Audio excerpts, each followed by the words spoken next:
Bonjour et bienvenue dans les Siams TV Days. Durant 5 jours, Canal Alpha vous propose une immersion dans les métiers et industries de la microtechnique en compagnie d'une quinzaine d'entreprises de l'arc jurassien. Cet univers fascinant, j'ai eu la chance de le côtoyer depuis l'enfance, notamment grâce à mon père et à mon grand-père, tous deux mécaniciens décolleteurs à Moutier. Et c'est donc avec grand plaisir que je vous emmène durant toute cette semaine à la découverte de ce milieu encore trop méconnu. Aujourd'hui, le thème qui va nous intéresser concerne les enjeux et défis globaux de l'industrie. Et pour éclairer les moindres petits recoins de cette thématique, nous pourrons compter sur notre expert, Pierre-Yves Collère, directeur du Siams. Bonjour Pierre-Yves. Bonjour Régis, merci de nous accueillir dans ce fantastique studio. Le Siams pour les non-initiés, est-ce qu'on peut en dire un mot? C'est quoi? C'est quand? C'est où? Ça s'adresse à qui? Le Siams, c'est le salon de l'ensemble de la chaîne de production des microtechniques qui prend place à Moutier tous les 2 ans. Et c'est une véritable usine temporaire à Moutier, avec plus de 100 machines installées, 1500 personnes qui y travaillent. Et c'est un concentré de savoir-faire de l'arc jurassien des microtechniques. Concernant le thème qui nous intéresse aujourd'hui, les enjeux et défis globaux de l'industrie, est-ce qu'on peut, pour commencer, dresser une petite liste non exhaustive de ces enjeux et défis, Pierre-Yves? On va essayer. Donc l'industrie est un domaine complexe qui implique des moyens de production, des moyens financiers, des moyens humains, et à tous les niveaux, des défis se présentent, qu'ils touchent les besoins en productivité, répétitivité, qualité, logistique, écologique, ou d'un côté plus humain, recrutement, motivation, partage des valeurs. C'est un vaste sujet qui pourrait nous occuper les 3 prochaines heures.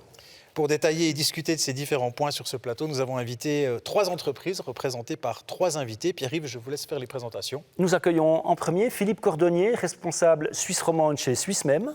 Bonjour. Anne Hirtzlin, responsable de la durabilité chez Tornos à Moutier.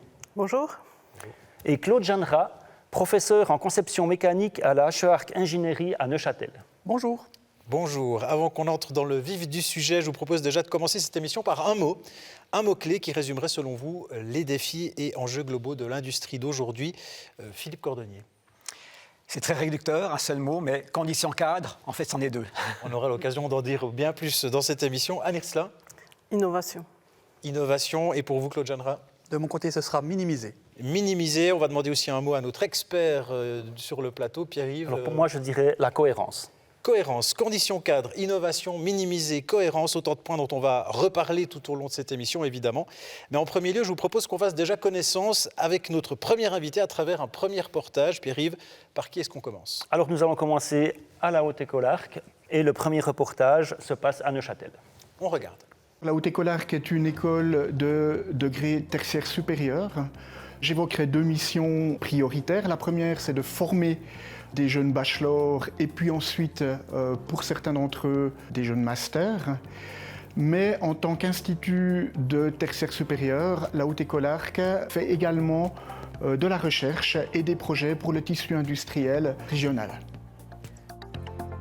Depuis le Covid, on a constaté une baisse dans le recrutement. On espère que c'est passager, que les jeunes vont revenir. On souhaiterait bien entendu plus de jeunes, ne serait-ce que pour satisfaire les besoins du tissu industriel régional, qui souvent m'appellent en me disant « ça fait 2 ans qu'on cherche un ingénieur, on n'arrive pas à l'engager, faites quelque chose ». Je m'adresse également aux filles. Le métier d'ingénieur est tout à fait possible au féminin. Nous en avons peu et c'est un peu dommage parce que les filles apportent beaucoup, je trouve, que ce soit dans les classes ou par la suite dans les bureaux d'ingénieurs. La raison pour laquelle les jeunes délaissent les métiers techniques, c'est probablement des préjugés qui ne sont pas justes. Peut-être que les jeunes ne connaissent pas nos métiers. En tout cas, je les invite volontiers aux portes ouvertes pour découvrir ce qu'est la vie d'un ingénieur. Et ils vont réaliser que ce sont des métiers créatifs et que ce sont des métiers passionnants. Pour intéresser les jeunes à la voie professionnelle, nous sommes en lien avec les écoles de métiers des cantons de Neuchâtel, Jura et Berne, en essayant de valoriser ces professions et en montrant les avantages. Les avantages, c'est qu'on trouve très facilement du travail quand on a terminé, quel que soit l'étage auquel on arrête. Avec un CFC, aujourd'hui, on trouve du travail. C'est clair que si on va jusqu'au bout, qu'on devient ingénieur, on en trouve encore plus facilement, avec des bons salaires. Et surtout, très important, on trouve du travail dans la région.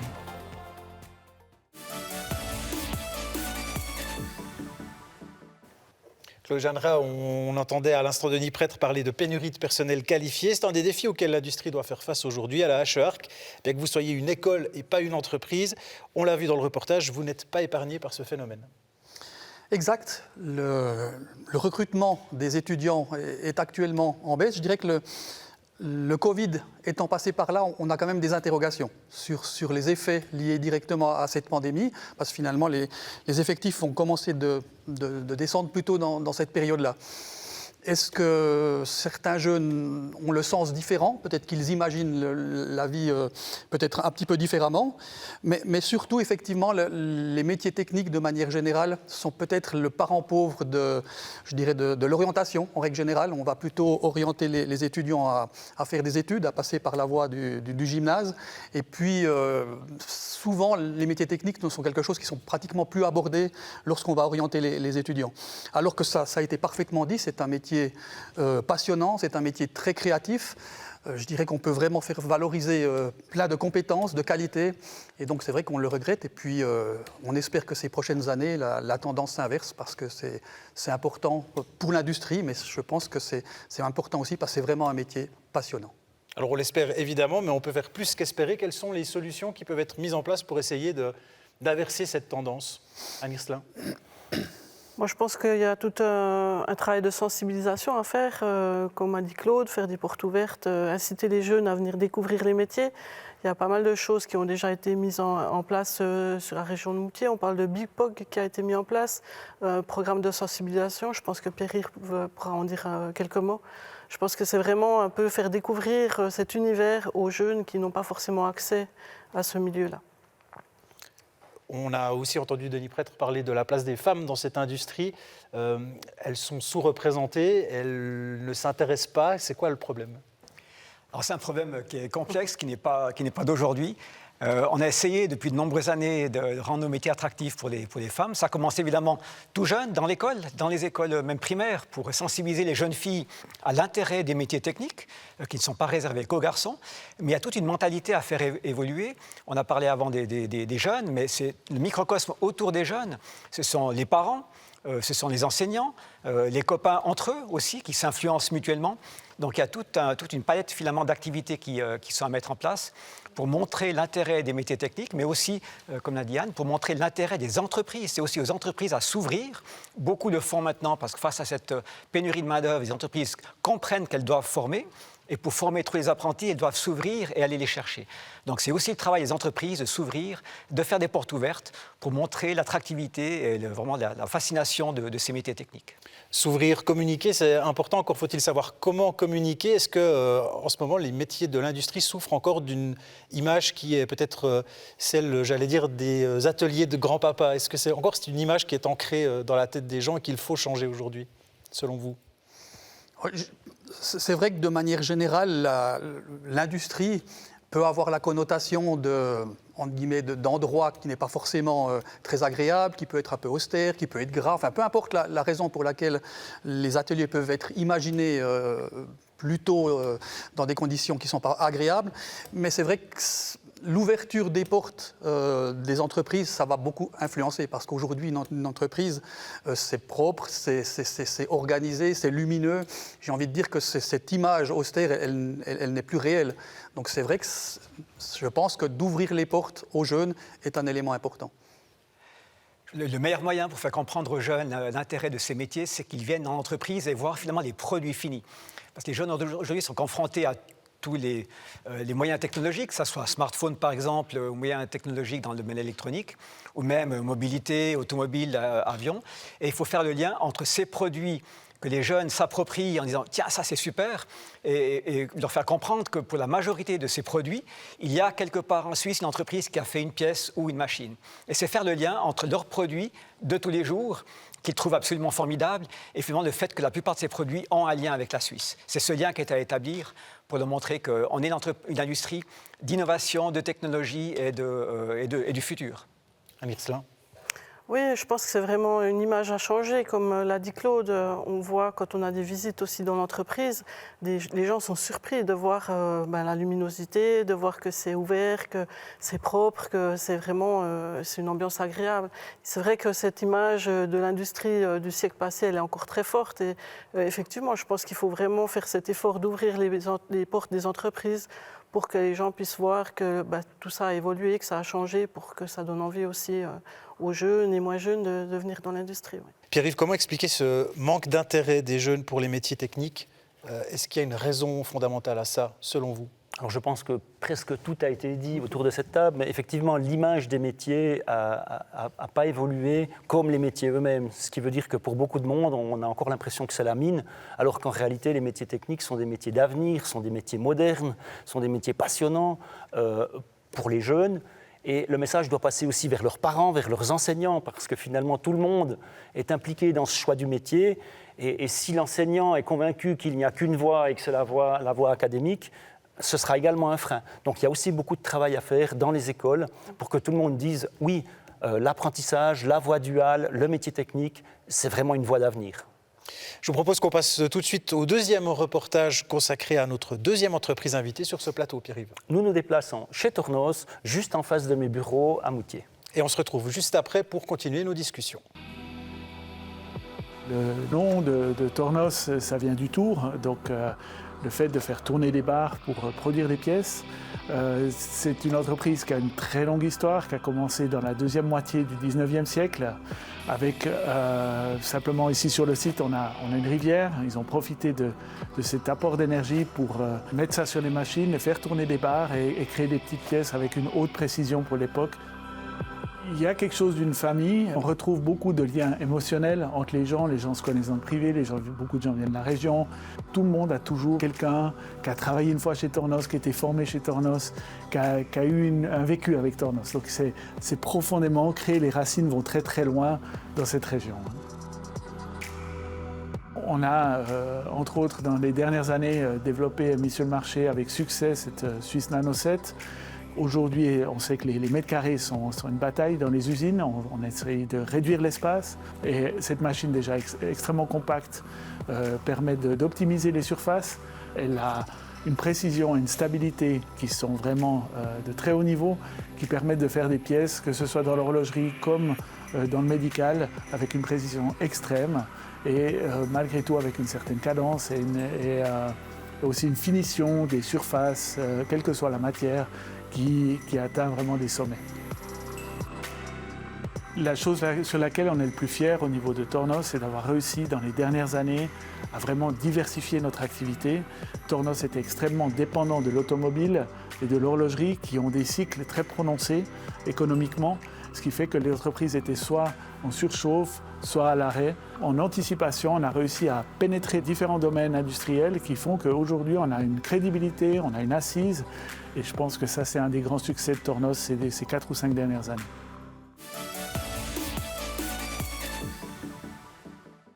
On est toujours dans les Siam Stevie Days à Nirselin. Depuis quelques années, Tornos met l'accent sur la durabilité. On a vu par exemple dans le reportage la Swiss Nano 7, notamment, qui est une petite machine qui consomme très peu. Quelles sont les réflexions à l'interne qui vous ont amené à prendre ce virage de la durabilité ?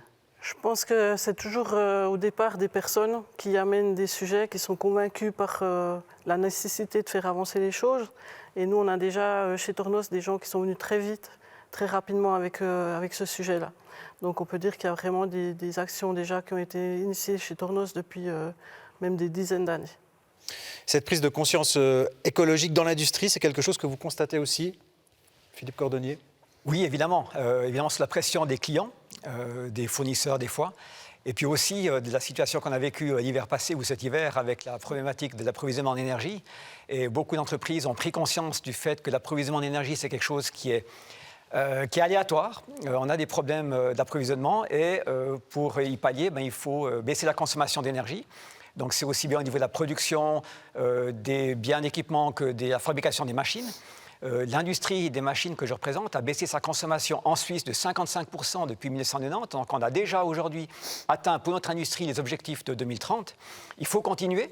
Et la chance de notre industrie, c'est de pouvoir mettre sur le marché des produits qui sont très innovants et les vendre dans le reste du monde pour contribuer aussi à ce que l'ensemble du monde puisse aussi baisser cette consommation d'énergie. Je dirais qu'effectivement, moi j'adhère totalement à ce que Philippe dit, c'est bel et bien aujourd'hui le déclencheur, c'est les coûts de l'énergie. Finalement, peu importe pourquoi on se tourne vers un changement, finalement, même s'il est dans un premier temps plutôt économique. Mais c'est vrai qu'il y a une certitude, c'est que le gap entre ce qu'on a besoin pour fabriquer une pièce et puis l'énergie qu'on va dépenser, c'est un élément hyper important au niveau de l'étude. Et puis c'est vrai qu'avec les années, les nouvelles technologies émergentes, on a plutôt eu tendance, en tout cas c'est le constat que j'ai fait, c'est que pour produire une petite pièce, dans les années 90, on la produisait peut-être avec 3 kW. 10-15 ans plus tard, on l'a produit avec 15 kW. Alors ici, on ne va pas forcément expliquer le pourquoi, mais c'est un des constats personnellement qui, au niveau de l'école, nous a interpellés, puis nous a, je dirais, vraiment... on a vraiment travaillé sur d'autres concepts, d'autres idées qui vont plutôt dans l'autre sens, de réadapter la consommation d'énergie aux besoins de la production de la pièce. On parle énormément d'industrie verte aujourd'hui, en tout cas de cette sensibilité écologique dans l'industrie. Mais peut-être une question toute simple, est-ce qu'une industrie propre aujourd'hui en 2023, c'est possible ? Aujourd'hui, ça sera difficile, ça dépend vraiment de chaque pays, puisque chaque pays a une production, en tout cas pour ce qui est de l'énergie électrique, qui dépend de son mode de fabrication d'électricité. Ça peut être avec ou sans CO2. En Suisse, on a la chance d'avoir une électricité qui est sans CO2, sans émission de CO2 en tout cas en Suisse. On en apporte malheureusement avec du CO2. Et puis ensuite, il y a toute la partie des émissions fossiles pour le chauffage essentiellement. Et là, aujourd'hui, on dépend encore du pétrole, enfin du mazout en particulier, et du gaz, qui sont des émetteurs de CO2. Donc on est encore loin vraiment d'une industrie totalement sans CO2. Mais il y a des pas très importants qui ont été faits. Et puis, il y a des possibilités avec le solaire et l'hydrogène d'arriver à moyen terme. Mais ça va demander un gros effort encore. Parce qu'en Suisse, on est au milieu de l'Europe et on n'a pas de ressources, si ce n'est le solaire et l'hydraulique, évidemment. Anne Hirslin, sur ces questions de l'industrie propre, est-ce que c'est possible, selon vous ? Comme dit Philippe, je pense qu'on n'est pas prêt encore, mais on y travaille. C'est clair qu'on avance dans cette thématique-là. Donc, c'est clair que on ne peut pas dire qu'on sera propre demain, mais c'est clair qu'il y a une prise de conscience qui se fait dans l'industrie partout. Et je pense que tout le monde est conscient qu'il faut aller vraiment dans cette direction-là. Et puis, on est quand même toujours plus propre. Oui, bien sûr. Claude Jeanneret. Je crois que c'est l'élément important lorsqu'on parle d'industrie propre, ou peu importe ce qu'on va nommer propre. Je dirais, du point de vue mondial, l'absorption naturelle est d'environ 56% au niveau des rejets CO2, ce qui veut dire qu'en fait, de gagner environ 50% suffit à être totalement neutre. Donc quand on parle de propre, ça ne veut pas dire zéro émission, ça veut dire se caler sur ce que la nature peut recycler d'elle-même. Et puis un gap de 50%, finalement, ça peut paraître élevé, mais en quelques années, si on choisit les bonnes technologies, si on isole les bâtiments, si on travaille différemment, c'est tout à fait possible d'y arriver. Technologiquement parlant, en tout cas, il n'y a aucun problème pour y parvenir.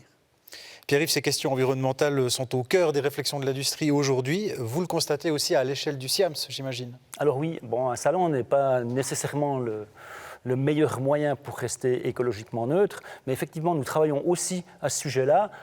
Par exemple, les lampes, on n'a maintenant plus que des LED. Alors à la base, ce n'était pas un problème d'énergie, mais c'était un problème de chaleur, puisque des milliers d'ampoules chauffent énormément. Mais néanmoins, voilà, on a remplacé les ampoules par des LED, on a mis de la vaisselle en verre, en location, enfin on a fait un certain nombre de mesures comme ça, et nous continuons parce que finalement, non seulement c'est une tendance, mais c'est bon pour la planète, donc on continue d'aller dans ce sens-là. Et si vous permettez juste un commentaire sur le propre, par rapport, dans l'autre sens de propre, donc dans le propre pas sale, on parlait avant de formation, de jeunes, on l'a vu dans le film Tornos, les ateliers sont exceptionnellement propres, ça donne envie de pique-niquer par terre tellement c'est propre. Donc ça, je pense, c'est l'image aussi qu'on a envie de véhiculer. Est-ce qu'il y a une approche particulière, je parle notamment en termes de formation, puisque vous représentez la HEARC, sur ces questions environnementales, déjà dans les formations des futures personnes qui travailleront dans l'industrie demain ? Alors, ça fait déjà quelques années que nous avons créé des cours spécifiques, notamment pour les analyses cycle de vie. Donc, c'est d'apprendre un petit peu quelles sont les normes que l'on est censé appliquer, les normes environnementales. Et puis ensuite, il y a aussi du point de vue de la conception, puisque c'est je dirais la compétence que j'ai en particulier, c'est finalement de savoir comment on peut adapter un mécanisme quelconque aux besoins, justement. Et puis, ce qu'on se rend compte majoritairement, c'est qu'on va mettre souvent beaucoup trop de matière. Tout simplement parce qu'en fait, l'historique fait qu'on va plutôt travailler de cette manière. Et puis avec les nouveaux outils de simulation notamment, ça nous permet de faire des objets beaucoup plus légers, pas forcément plus petits, mais surtout beaucoup plus légers, donc beaucoup plus économes en matière. Et puis qui dit plus léger, dit moins de transport. Donc c'est toute une chaîne vertueuse, en fait. Donc c'est vrai que du point de vue formation, la formation c'est plutôt identique, mais avec un accent particulier. Est-ce qu'on retrouve aussi cette notion dans les formations type apprentissage, par exemple, aujourd'hui dans l'industrie ? Oui, absolument. Nous sommes en cours de révision des formations des métiers techniques, de la branche même. Nous avons 8 métiers techniques et nous sommes en phase de mettre à jour ces formations. Et il y aura une composante environnementale, durabilité extrêmement importante pour, d'une part, sensibiliser les jeunes qui, eux, déjà sont sensibles par nature maintenant, mais pour leur montrer effectivement que concrètement, cette notion est prise en compte dans les plans de formation par les formateurs et les entreprises. Et les entreprises, maintenant, certaines déjà, dans leur cursus, introduisent des projets. Par exemple, on a une entreprise sur l'Arc lémanique qui, pour ces jeunes, leur demande de faire un projet de machine uniquement avec des déchets provenant de la déchetterie de l'usine. Et donc, ils doivent vraiment faire une éco-conception à partir de produits. Ils n'ont quasiment rien à acheter, ils ne doivent rien acheter. Et doivent tout pouvoir faire avec des déchets. Et ils nous ont montré des projets extrêmement ambitieux et très, très impressionnants. Ça montre l'inventivité aussi de ces jeunes. Anne Hirslin, les apprentis chez Tornos sont eux aussi sensibilisés dès le départ, dès la première année, à ces questions environnementales ? Oui, tout à fait. On a un programme dédié à la durabilité dans l'entreprise. On fait beaucoup de communication, de sensibilisation par le canal du réseau interne qu'on a. Et on les fait intervenir aussi, on fait des challenges, notamment avec la HEARC, aussi pour sensibiliser sur cette thématique-là. Donc c'est vraiment quelque chose qui est au cœur aussi de la formation. Est-ce que sensibiliser les opérateurs, les hommes et les femmes qui sont derrière les machines, c'est aussi un moyen d'agir, Philippe Cordonnier ? Oui, avec la thématique de l'approvisionnement en électricité qui est un problème aujourd'hui, beaucoup d'entreprises remettent en question leur mode de fonctionnement et se rendent compte qu'il y a beaucoup de machines qui restent par exemple en veille, pour celles qui ne fonctionnent pas la nuit par exemple, et ça représente souvent la grande majorité de la consommation en électricité de l'entreprise. Et c'est un travail à faire au niveau des opérateurs. Et lorsqu'on montre, alors il faut prouver à l'opérateur que la machine... qu'elle doit être arrêtée durant la nuit. Ce n'est pas forcément un problème. Et quand ils se rendent compte de la baisse de consommation d'énergie, eh bien, ils prennent conscience effectivement de cette réalité. Mais il faut le prouver par l'exemple. Autre défi de l'industrie, on en parlait à l'instant, la formation. En termes de formation, justement, est-ce qu'aujourd'hui, on est suffisant en Suisse, dans le sens, est-ce qu'elle prend une place suffisante dans l'industrie, selon vous ? Claude Jeanneret.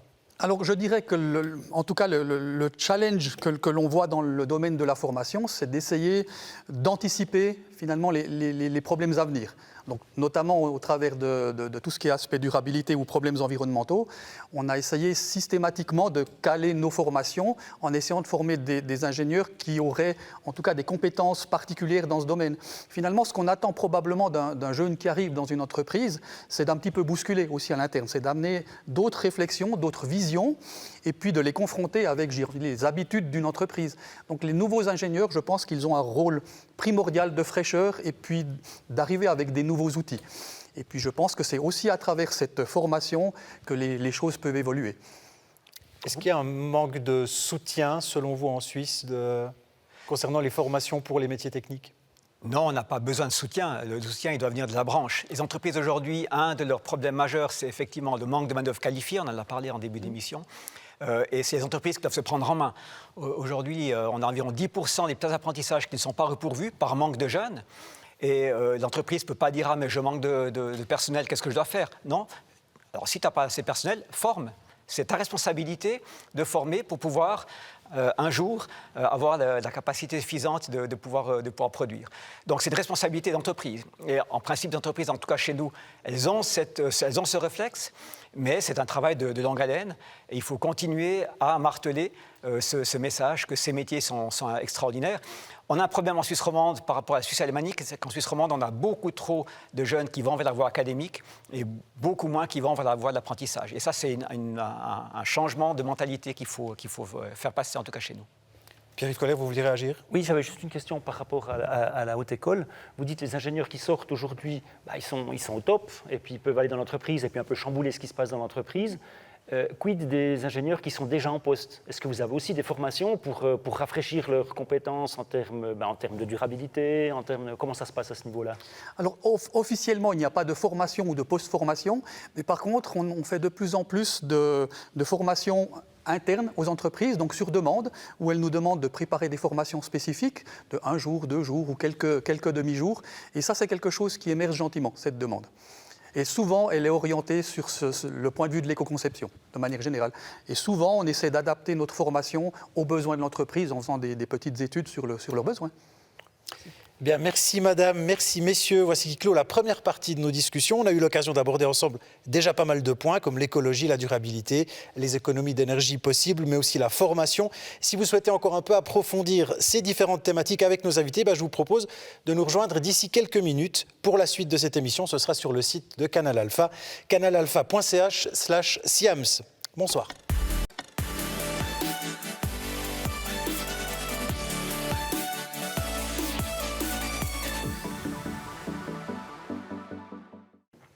Bonjour et bienvenue ou re-bienvenue dans les SIAMS TV Days. Toute cette semaine, Canal Alpha et le SIAMS, le salon des moyens de production microtechnique à Moutier, vous propose une série d'émissions spéciales pour débattre en compagnie d'une quinzaine d'entreprises de l'arc jurassien des différentes thématiques autour des savoir-faire industriels de notre région. Et justement, la thématique du jour, elle concerne les enjeux et défis globaux de l'industrie. Pour en parler, nous sommes toujours accompagnés par notre expert, Pierre-Yves Collet, directeur du SIAMS. Rebonjour Pierre-Yves. Bonjour Régis, ça fait plaisir de se retrouver sur ce plateau pour discuter du monde passionnant de l'industrie. Plaisir partagé évidemment. Et pour discuter de ces enjeux et défis globaux de l'industrie, nous avons également invité 3 entreprises sur ce plateau représentées par 3 invités. Pierre-Yves. Nous avons Philippe Cordonnier, qui est responsable Suisse romande chez Swissmem, qui est l'association faîtière de l'industrie des machines en Suisse. Anne Hirtzlin, responsable de la durabilité chez Tornos à Moutier. Et Claude Jeannera, professeur en conception mécanique à la HEARC Ingénierie à Saint-Imier et Neuchâtel et d'autres locations. Rebonjour madame, rebonjour messieurs. Pour continuer de faire connaissance avec vous, je vous propose qu'on s'intéresse à ce qui fait la spécificité de vos entreprises. C'est ce qu'on va découvrir sans plus attendre avec un premier reportage, Pierre-Yves. Oui, nous nous rendons à Saint-Imier, à la Haute École, pour découvrir un laboratoire du futur. La HEARC Ingénierie qui a développé un concept de machine étonnant et révolutionnaire. Regardez. La Micro 5, c'est une petite machine d'usinage, de fraisage, 5 axes simultanés, donc qui permet d'usiner les 5 faces d'un cube. Et sa particularité, c'est qu'elle est vraiment très petite, grosso modo la taille d'une machine à café. Et en fait, elle n'en vit rien aux plus grandes, parce qu'elle est autant rapide, autant précise, et puis avec elle, on est capable de faire au moins aussi bien qu'avec les grandes. Premièrement, les avantages, c'est sa taille, sa consommation énergétique. On est sur une machine qui consomme beaucoup moins qu'une grosse machine. Et puis, du fait de sa très haute dynamique, on parle de machine à 2,5 G en termes d'accélération, on a des suivis de trajectoire qui sont parfaits.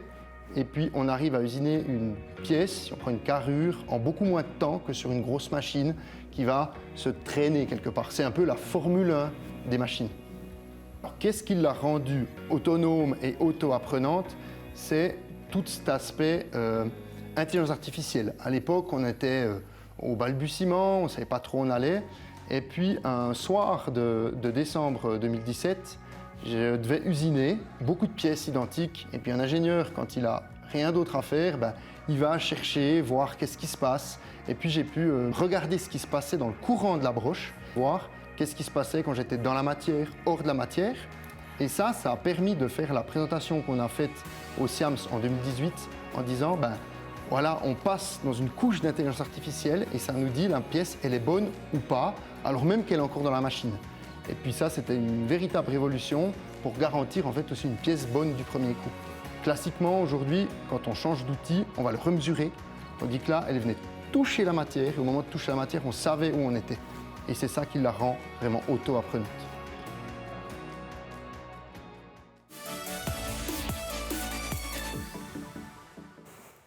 Claude Jeanneret, on l'a vu, cette micro-machine est révolutionnaire, développée à la H-Work. Mais qu'est-ce qu'elle a concrètement de révolutionnaire, au-delà de sa taille, bien évidemment? Alors je dirais que le projet, il a été parfaitement expliqué par Alexandre. Merci Alexandre, nos étudiants sont bien drillés, enfin nos anciens étudiants sont bien drillés. Non, en fait, ce projet, il était tout simplement une étude sur l'efficience énergétique des moyens de production. C'est relativement ancien. L'idée initiale, c'était les années 2011-2012, où au niveau, je dirais, défi énergétique, on n'était pas encore du tout sensible à cette problématique. Et puis, dans le cadre de nos réflexions, c'est quand même aussi un petit peu aux écoles d'essayer d'anticiper, de voir un petit peu ce qu'on peut faire de différent. Innover, c'est souvent faire un petit peu différent, mais tout en ayant un moyen de production tout aussi efficace. Et puis l'idée, ça a été de dire, mais quelles sont les contraintes que l'on peut poser, donc quelque part les nouvelles grandeurs que l'on peut poser pour aller dans le sens de minimiser la consommation, de minimiser la place, mais tout en étant aussi performant, voire plus performant dans certains cas. Et puis finalement, pour le reste, c'est une architecture tout à fait traditionnelle. On reprend les théories de l'EPFL de M. Pruvot des époques 1970-1980. Donc l'architecture n'a rien de particulier, si ce n'est qu'elle est beaucoup plus petite. Les masses sont adaptées à la pièce qu'on usine, les grandeurs sont adaptées à la grandeur qu'on fabrique. Et puis finalement, cette faible masse, environ 10 kg au maximum, ça permet d'aller beaucoup plus vite. C'est un petit peu comme la Formule 1 par rapport à une voiture qui fait 3 tonnes. On va pouvoir passer les virages beaucoup plus rapidement et surtout avec une tenue en vitesse beaucoup plus élevée. La machine, finalement, c'est exactement la même chose. Grâce à sa petite masse et ses accélérations relativement importantes, elle va pouvoir faire des suivis de trajectoire à vitesse constante, ce qui représente pour la qualité de la pièce une qualité maintenue, quel que soit le virage ou le contour qu'elle doit faire. Et finalement, au-delà de sa consommation énergétique environ 10 fois inférieure aux moyennes de l'époque, aujourd'hui on sait très bien que ça a diminué, donc au-delà de ça, c'est aussi la qualité de la pièce qui permet d'avoir des états de surface et des précisions géométriques plutôt supérieures à ce qu'on a, ce qui permet par exemple dans l'industrie aujourd'hui, donc c'est les retours que l'on a, c'est par exemple de supprimer des opérations de prépolissage entre l'usinage et puis la finition, notamment dans l'horlogerie. Donc voilà, donc les qualités, c'est principalement basé sur le défi énergétique, mais quelque part derrière aussi, c'était aussi améliorer certaines particularités des machines qui sont les limites liées aux grandes masses et puis aux accélérations limitées. Pierre-Yves Collet, vous vouliez réagir? Oui, j'ai une question complémentaire. Vous parlez de Formule 1. Or, tout le monde sait que les Formule 1, ce sont des véhicules très fragiles qui sont faits pour faire 3 tours et demi avant de repasser au garage, enfin à peu près. Qu'en est-il de la fiabilité de cette machine ? Alors, ça, c'est une bonne question, parce que finalement, c'est pratiquement ce genre de questions qu'on a eues dès le départ. Ça semblait être de la dinette, comme on disait au départ.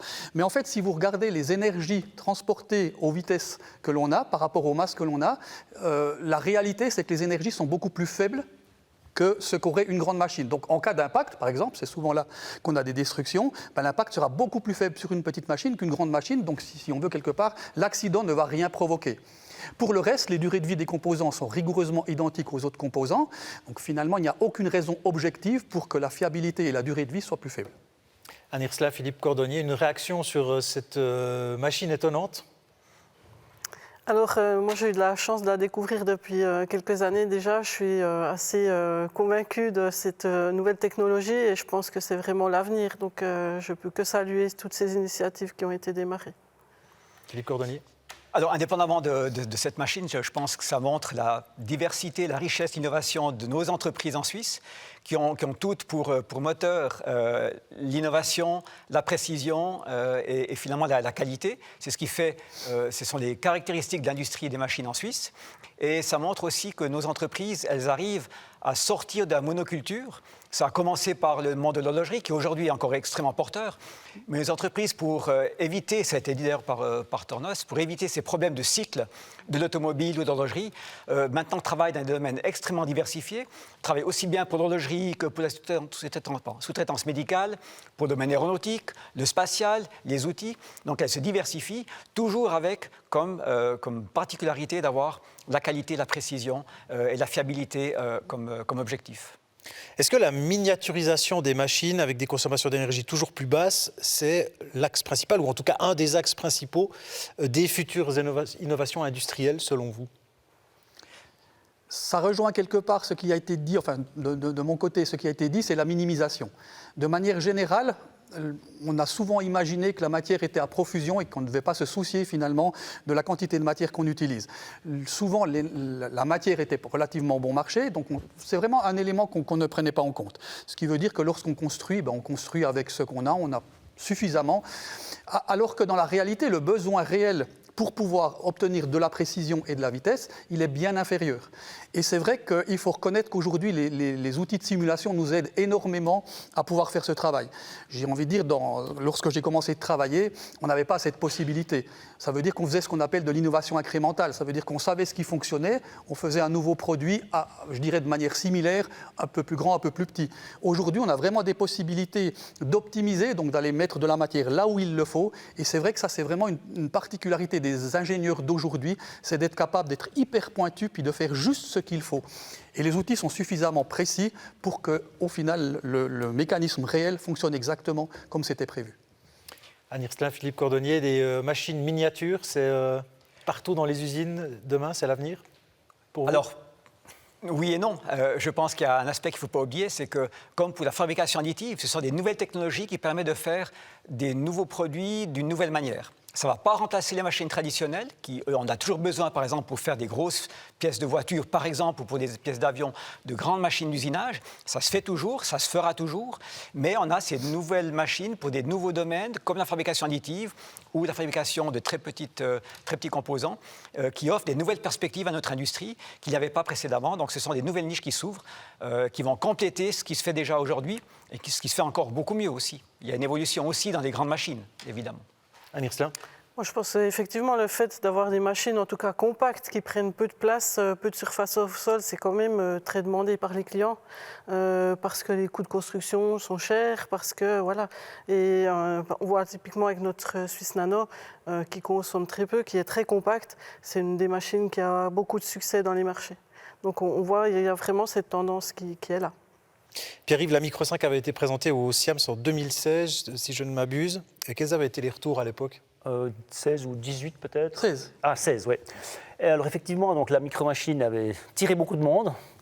Alors déjà, le SIAMS, on trouve des innovations à tous les coins d'allée, mais effectivement, la micro-machine avait tiré beaucoup de monde. Et puis, finalement, au SIAMS 2022, vous aviez présenté la micro-usine, qui est l'étape supplémentaire. Donc là, c'est vraiment la micro-machine dans une armoire avec différentes autres machines, systèmes de manipulation, etc. Où là aussi, ça a attiré beaucoup de monde parce que ça fait réfléchir. Les gens se disent, mais qu'est-ce que c'est que ça? En plus, c'est une architecture en bois. Qu'en est-il de la précision? Enfin, on a eu beaucoup de questions. Vous avez certainement eu beaucoup de questions. Et puis, juste pour l'anecdote, on est en contact régulier avec d'autres salons en Europe. Et un en particulier, je ne vais pas le nommer, était extrêmement jaloux du SIAMS parce que nous avions la micro-usine et pas eux. Alors bon, finalement, ils ont fini par l'avoir l'année passée, puis ils étaient très contents. Mais effectivement, donc, cette innovation de notre région, par la HEARC, mais aussi par les entreprises, parce qu'on l'a dit, ça innove vraiment partout. C'est quelque chose qu'on retrouve à Moutier, mais qu'on retrouve partout, et qui est vraiment l'importance dans notre région. La micro-usine d'ailleurs dont on reparlera tout à l'heure dans cette émission, mais avant ça je vous propose d'enchaîner avec un deuxième reportage consacré à notre deuxième entreprise invitée sur ce plateau, Pierre-Yves. On va se retourner chez Tornos. Absolument. De nouveau à Moutier, juste près du SIAMS. Tornos qui porte aujourd'hui une attention toute particulière à sensibiliser son personnel aux questions de durabilité.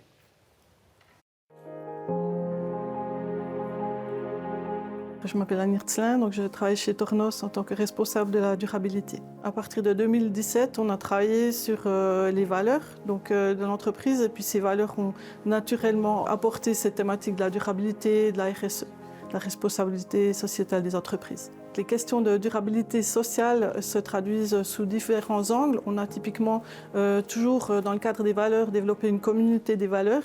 Il y a également différentes activités qui sont entreprises. On a des cours, par exemple, pendant les pauses de midi. On a différentes initiatives qui sont prises par les collaborateurs. Et puis, on va cette année faire une journée citoyenne. Cette notion de durabilité, on la retrouve également dans le recrutement chez Tornos. Ça fait partie vraiment de la vie d'entreprise, c'est un programme d'entreprise. Donc quand on a affaire à des personnes qui souhaitent être engagées chez nous, c'est vraiment un critère qui compte aussi, qu'on va directement présenter aux collaborateurs pour qu'ils soient tout de suite sensibilisés sur le sujet. En matière d'écologie et de développement durable, au niveau des produits, donc on a fait pas mal de travail déjà depuis plus de 20 ans. Il y a des options qui ont été développées. Au niveau de la conception des produits aussi, il y a des choses qui ont été faites. On a typiquement des modes qu'on peut activer sur les machines qui permettent d'économiser jusqu'à 75% d'énergie. On a actuellement un groupe de travail qui s'occupe de tout ce qui est efficience énergétique des machines. Je pense que l'axe de la prochaine révolution industrielle pourrait être effectivement la durabilité. On a vraiment beaucoup de demandes au niveau de la réduction de l'énergie, au niveau de l'économie circulaire aussi, pouvoir réutiliser les machines.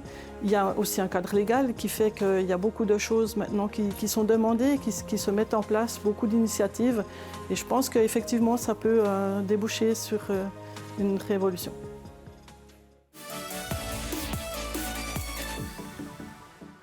Adir Slin, vous parlez d'initiatives. Il y en a une chez Tornos qui a été mise en place, au-delà de bien d'autres, évidemment. Turning Sustainable, c'est un programme basé sur les objectifs de développement durable des Nations Unies.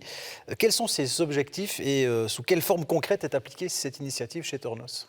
Alors, nous avons sélectionné les objectifs qui nous paraissaient les plus pertinents dans l'entreprise et on a vraiment travaillé donc, en équipe, une équipe composée de personnes de hiérarchies différentes.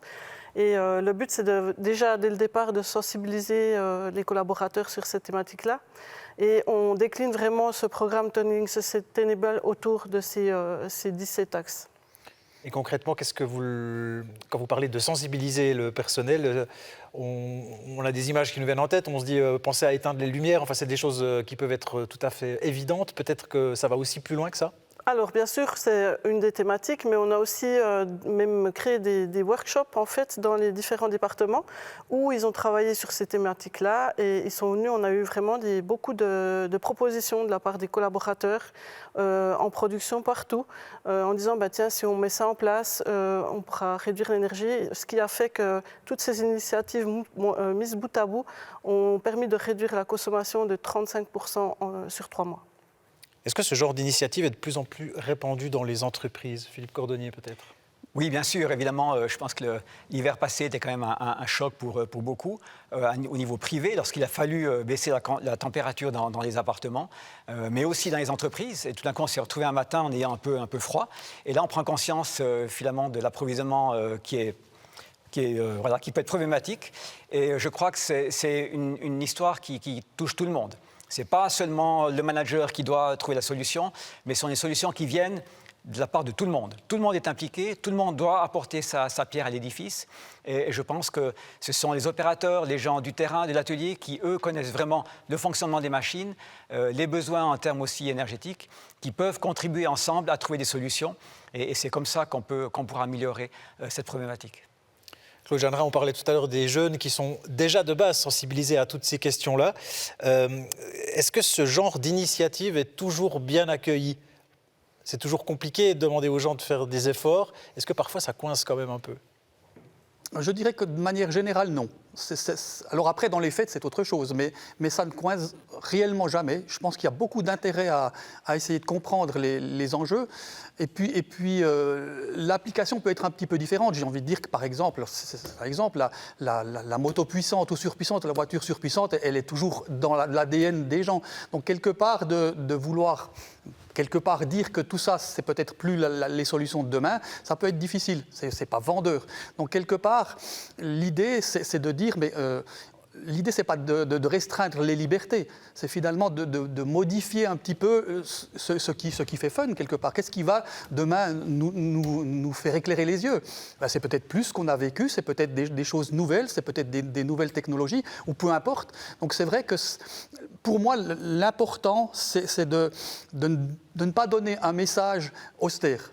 c'est de dire finalement, mais OK, on devra peut-être vivre différemment, faire différemment, mais faisons-le, entre guillemets, de manière joyeuse, et puis surtout, se dire ces nouveaux défis, c'est vraiment des défis qui sont hyper intéressants, et quelque part, l'intérêt, il est là, il continue d'être là, il sera peut-être même encore supérieur. Anne Hirslin, sur l'accueil des collaborateurs concernant ces initiatives, est-ce que c'est toujours bien accueilli ? Alors jusqu'à maintenant, on a eu des retours très positifs. Je dois dire qu'on a eu vraiment des retours et vraiment des bonnes idées. On a lancé aussi un programme pour lutter contre le gaspillage énergétique. Ça a été très bien perçu. Les gens se sont rendus compte en fait des effets si on n'éteint pas une machine. Enfin, ils ont vu vraiment, ils ont pu mesurer ça. Donc je pense que à partir du moment où on implique les gens, où ils voient le résultat, il y a forcément un intérêt et je pense que c'est perçu très positivement, oui. Philippe Cordonnier. Je pense qu'il y a un aspect extrêmement important, c'est de faire comprendre à notre population que ce n'est pas nous qui allons résoudre les problèmes du monde. Alors, il ne faut pas demander aux gens de faire seuls l'effort et ensuite de laisser le reste de la planète faire ce qu'elle veut. Il faut qu'on comprenne que les efforts sont importants chez nous, en termes d'exemplarité, on a des solutions. Mais aussi, comme je l'ai dit auparavant, notre industrie peut, grâce au fait qu'on exporte 80% de nos produits, on peut contribuer aussi à ce que les autres fassent le même effort et qu'on puisse ensemble, tous les pays du monde, finalement, contribuer à baisser ces émissions de CO2. Parce que la Suisse, c'est que quelques petits pourcents des émissions de CO2. Donc, pour ne pas se pénaliser soi-même et en fait être frustré, il faut aussi qu'on donne cet aspect positif de contribuer aussi à ce que les autres peuvent nous aider dans cet objectif. Pierre-Yves, tout comme les entreprises, le SIAMS, lui aussi, doit chercher des solutions pour s'organiser dans son organisation pour répondre à ces questions environnementales. Quelles sont ces solutions ? Alors, nous en avons parlé tout à l'heure déjà, donc on a déjà commencé d'y travailler. Et comme l'a expliqué Anne Hirslin, nous avons aussi décidé d'impliquer nos collaborateurs. Dans le cas précis, ce n'est pas nos collaborateurs, mais nos exposants, puisque nous aurons prochainement un comité des exposants où nous allons reparler de cette thématique pour voir finalement que peut-on faire de plus et de mieux qui va dans ce sens-là. Je vous propose qu'on élargisse un peu le débat sur toutes ces questions qui ont été déjà traitées et abordées jusqu'ici. Une première question peut-être pour vous, Anne Hirslin. Pour vous, ce serait quoi le défi ou l'enjeu majeur de l'industrie de demain ? On a parlé de miniaturisation, on a parlé d'écologie. Je ne vous demande pas d'en choisir un en particulier, mais l'axe principal pour vous, moi, je reviens à mon mot-clé, c'est l'innovation. Je pense que c'est vraiment par l'innovation qu'on va pouvoir faire face aux défis auxquels on est confronté aujourd'hui. Vraiment, clairement. Claude Jeanneret. Alors c'est vrai que si je rebondis sur le mot innovation, il est hyper important.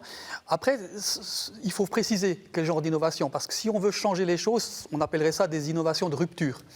Et lorsqu'on parle d'innovation de rupture, il faut avoir de l'adhésion. Et pour moi, ça, c'est probablement le défi. C'est le défi.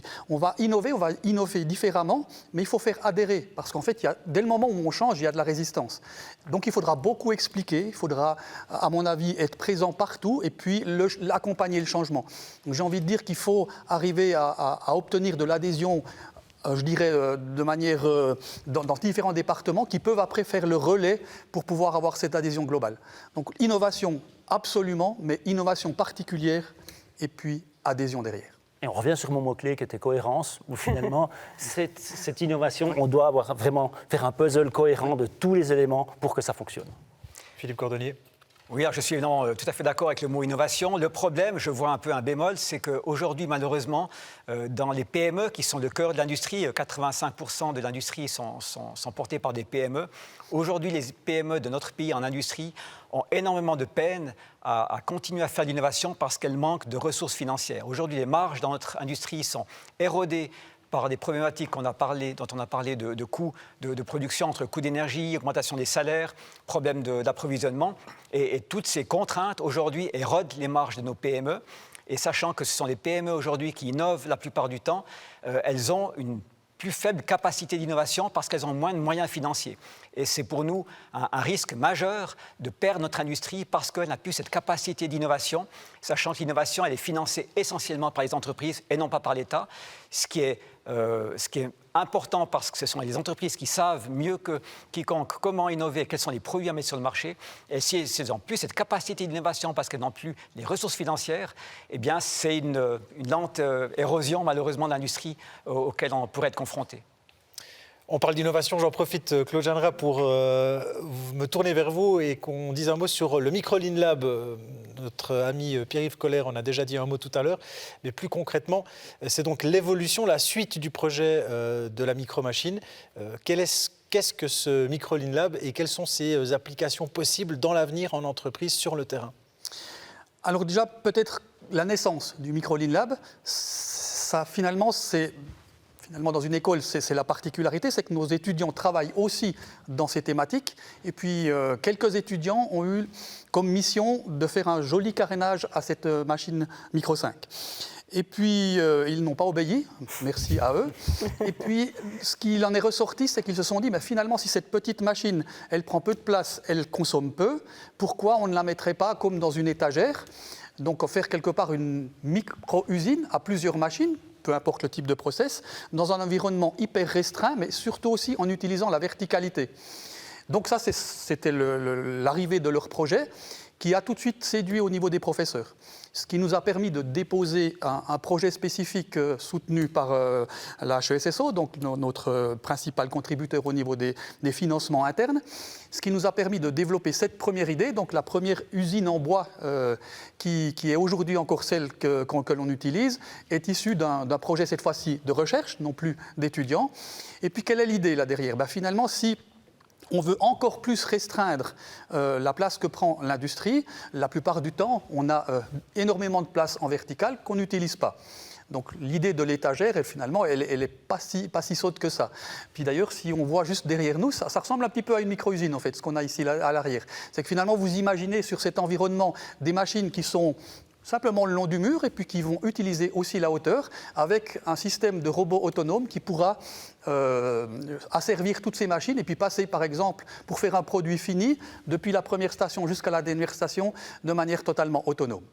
Mais derrière ces idées qui vont permettre de prendre moins de place, de faire aussi également de l'économie d'échelle en utilisant par exemple qu'un seul appareil pour plusieurs, plutôt que d'avoir des machines qui sont complètement équipées. Donc là aussi, on a des aspects économiques très importants. Derrière cette idée aussi, il y a toute la veine numérique. C'était aussi un projet dit Industrie 4.0. Et puis là derrière, c'est de dire, mais cette petite machine, elle est tellement peu puissante qu'elle a une sensibilité, si je peux dire ça comme ça, qui est hors du commun. Ce qui veut dire que quelque part comme moi, si je touche quelque chose, je le perçois tout de suite. Cette petite machine, avec sa faible puissance, dès qu'elle va toucher quelque chose, elle le perçoit. Et puis si j'extrapole avec ce qu'elle est capable de faire, elle est capable de savoir qu'elle est en train d'usiner, elle est capable de savoir que l'outil, il s'use, etc., etc. Elle peut s'interfacer directement entre l'outil et la matière sans appareil de contrôle. Ce qui veut dire que cette petite machine, quelque part, elle pourrait, dans un avenir à définir, être plus ou moins autonome et arriver à s'auto-calibrer en fonction de ce qui est en train de se passer. Et ça, on peut le faire pour la Micro 5, mais on peut le faire aussi pour plein d'autres procédés.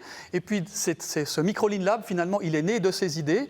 Et puis, différents partenaires nous accompagnent. Donc, c'est en fait un financement principalement privé, un laboratoire d'expérimentation. Et puis, finalement, c'est ce qu'on est en train d'expérimenter, aussi bien du point de vue hardware, ça veut dire l'élément physique qui représentera, par exemple, une micro-usine, mais surtout toute la veine numérique d'interconnexion entre les machines et puis d'autonomisation de la production.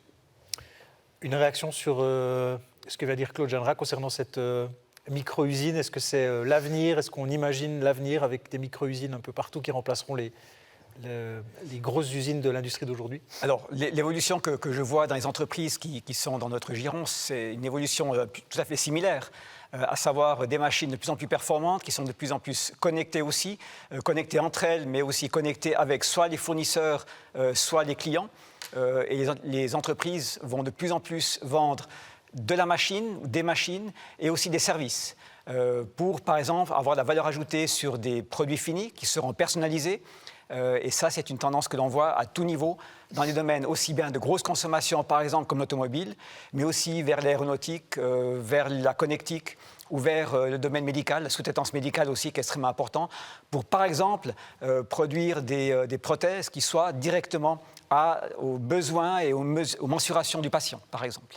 Anne Hirschla, je vous vois acquiescer. Vous êtes d'accord avec tout ce qui est dit sur ce plateau concernant l'avenir? Je suis assez d'accord et je pense qu'il y a tout à fait possibilité, vous le disiez Philippe, de personnaliser en fait des pièces, surtout par rapport au médical. Donc c'est clair que je pense que cette micro-usine, elle a un avenir, mais là on passe aussi par une phase il faut pouvoir convaincre. C'est clair que c'est un changement de paradigme et puis ça va, je pense, prendre un peu de temps. Eh bien, merci madame, merci messieurs pour toutes ces explications. Je vous propose qu'on en reste là pour aujourd'hui. Les défis et enjeux globaux de l'industrie d'aujourd'hui et de demain sont plantés, de la durabilité à la formation en passant par l'innovation, l'écologie, les méthodes et processus de travail. Pierre-Yves, je vous laisserai le mot de la fin. On l'a vu, les défis sont nombreux, mais les solutions existent. L'industrie d'aujourd'hui prouve qu'elle est capable une nouvelle fois de se réinventer. Est-ce qu'il en sera de même demain? Merci Régis. Les mots de la fin, c'est compliqué, c'est plutôt la suite des aventures extraordinaires de l'industrie. Et je crois que nous l'avons entendu aujourd'hui, les entreprises, les institutions, tous travaillent à innover pour répondre aux défis environnementaux, sociétaux. Alors, on aurait pu creuser plus certains sujets au niveau des incertitudes, mais je pense qu'on peut être vraiment optimiste pour la place industrielle suisse. Et déjà, félicitations à vous, mesdames, messieurs, pour vraiment tout ce que vous faites. Et puis peut-être juste pour conclure, vraiment conclure, oui. Donc le SIAMS est au cœur d'un écosystème complet. Ce que nous avons vu aujourd'hui, le monde change, le monde évolue, la concurrence est toujours là, toujours présente, mais nos entreprises ont vraiment envie de faire toujours mieux et vraiment félicitations. C'est ainsi que prend fin cette émission. Merci de nous avoir suivis. Les Siams TV Days se poursuivent toute cette semaine. Retrouvez-nous tous les soirs sur Canal Alpha et ou sur Internet sur le site canalalpha.ch/Siams. Bonsoir.